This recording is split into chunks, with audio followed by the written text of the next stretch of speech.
room. And I'm hoping that after the several days of deliberations here, the Kenyan participants will show you around the city.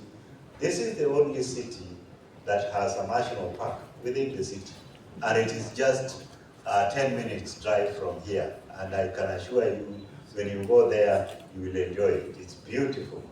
Plus many other things, including 24-hour shopping malls that you will get very nice gifts to take back home to your loved ones. Ladies and gentlemen, I'm actually coming on behalf of our Minister for Finance, who would have loved to be here, but he was unable because of the prior commitments, and therefore he asked me to come and share with you his remarks. And as I've indicated, he says, on behalf of the government of Kenya, it is a great pleasure for me to welcome you to Nairobi for the 2025 IATI Members Assembly. Now, this gathering marks a significant milestone in our collective journey to advance transparency, accountability, and effectiveness in development and humanitarian financing. Kenya is honored to serve as a host at a time when global cooperation and data-driven transparency are more vital than ever.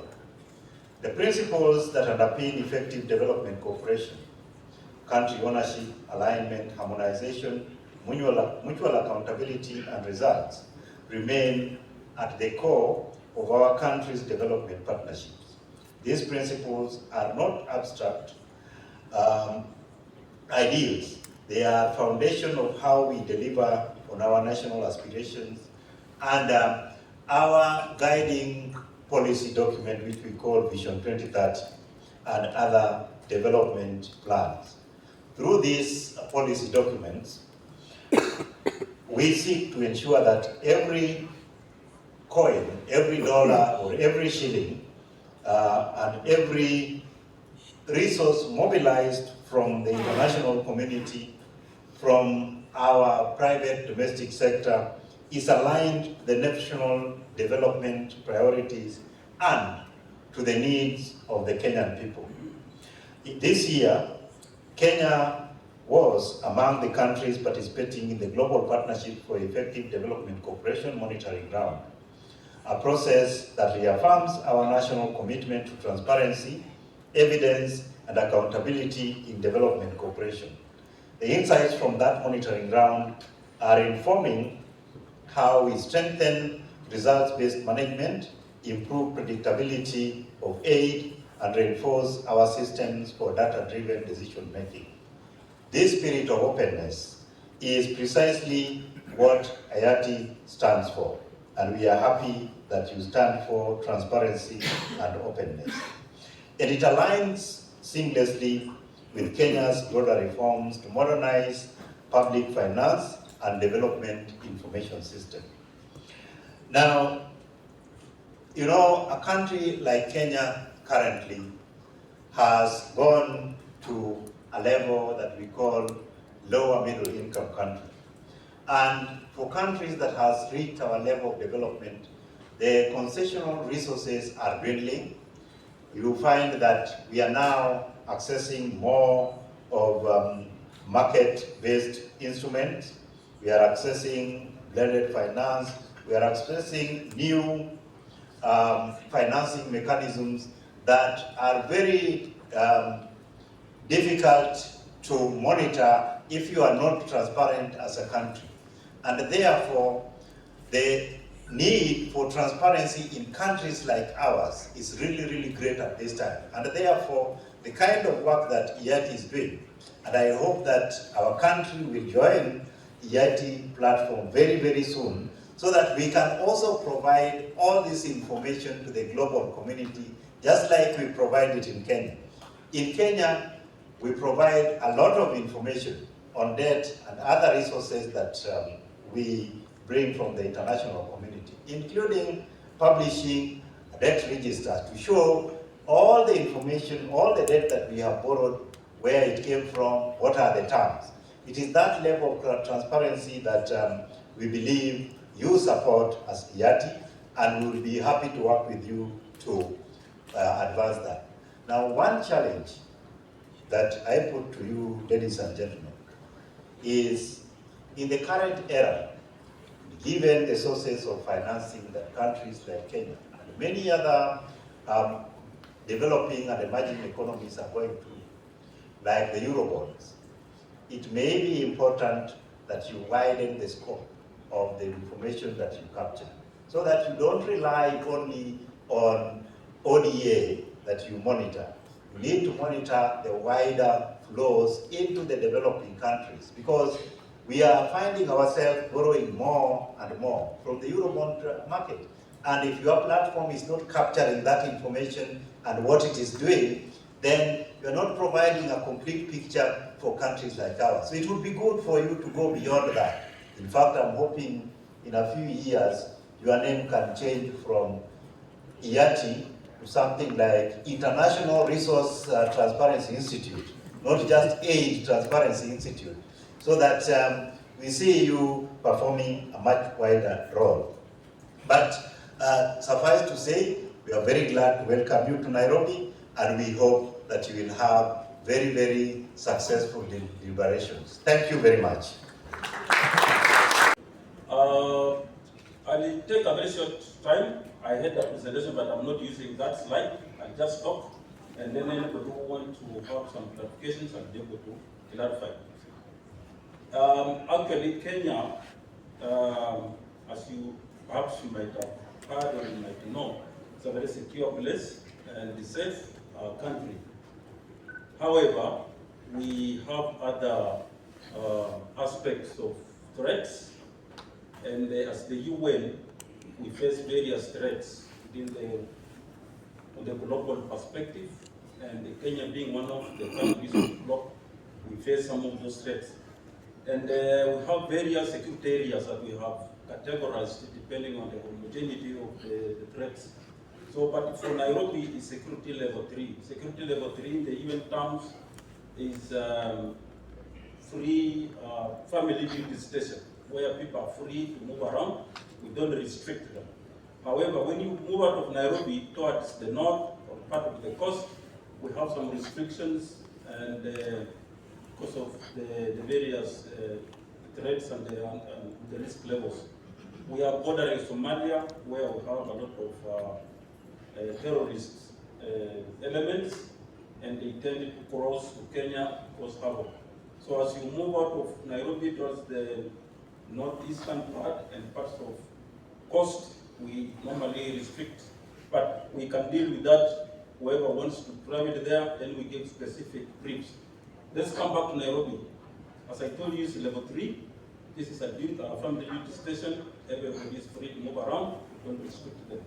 However, we have, as Nairobi being part of the city, as one of the cities in the world, we have various challenges. And these are things you can always deal with. Of course, deal with and move on. Crime. Things like, of course, this is now not actually here. By the way, I want to congratulate those people who organized for this assembly here within the JKIA. This is one of the safest places. I think it gives me free time to do whatever I want, because I'm not worried. Here we have 100 plus 1% security or secure. So when you go towards the CBD, within the CBD area, we have normal things like crime. Crimes with mugging, when you move towards the roadmap.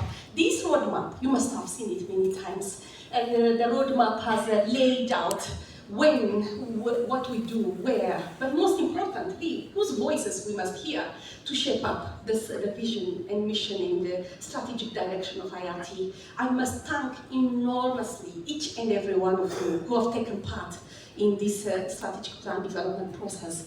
You co-created this beautiful plan. We are delighted to have the honor of implementing it with you. So the journey was to do a thorough research and come up with a greater understanding of knowledge, cultivate knowledge, know what works, what doesn't work, what is changing around us, how do we position IATI going forward. We've done a tremendous amount of work in that. And then we developed a vision. Where do we want to go? Because if we don't have the North Star, we can't go nowhere. So we decided we need to have a clear vision. We worked on that. And then we followed up with a clear strategic direction.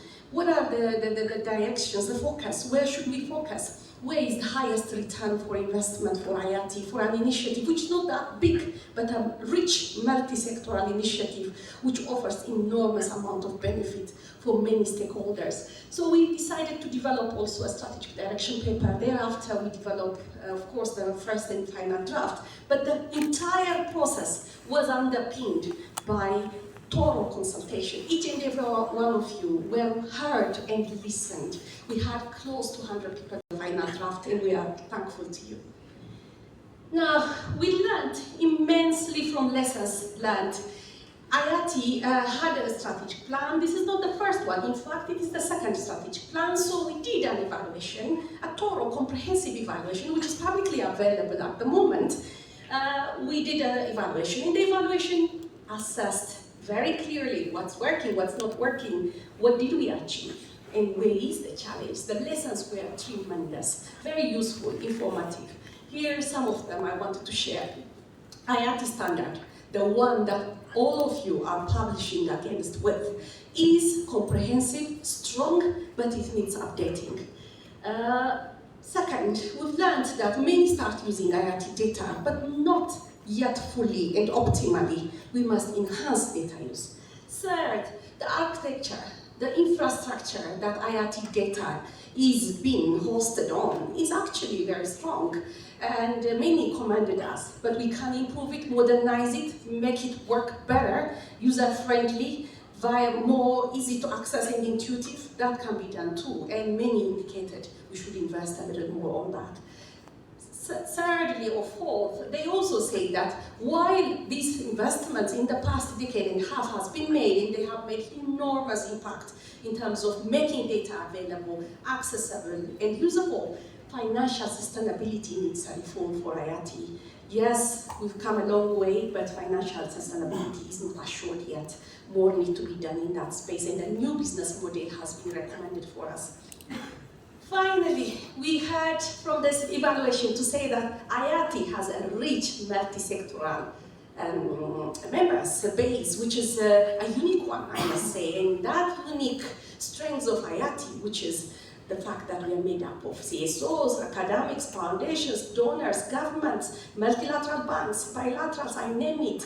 That is our richness, and we must harness it. That was the guidance we received, and we are determined to do that going forward. Now, this is it. This is now the focus of the strategic plan. We've heard every bit, we've done the research, we've done the evaluation, we learned lessons, you have consulted us, gave us inputs. We came up with a research framework. The framework is that we need better outcomes for the people and the planet in the world. This is the impact we wanted to achieve through making data more enhanced data use, more accountable and effective international cooperation, and the focus areas we have identified together with you are four. First, we need to strengthen country use systems. These are key. Many countries are using, you heard it earlier on from our chair,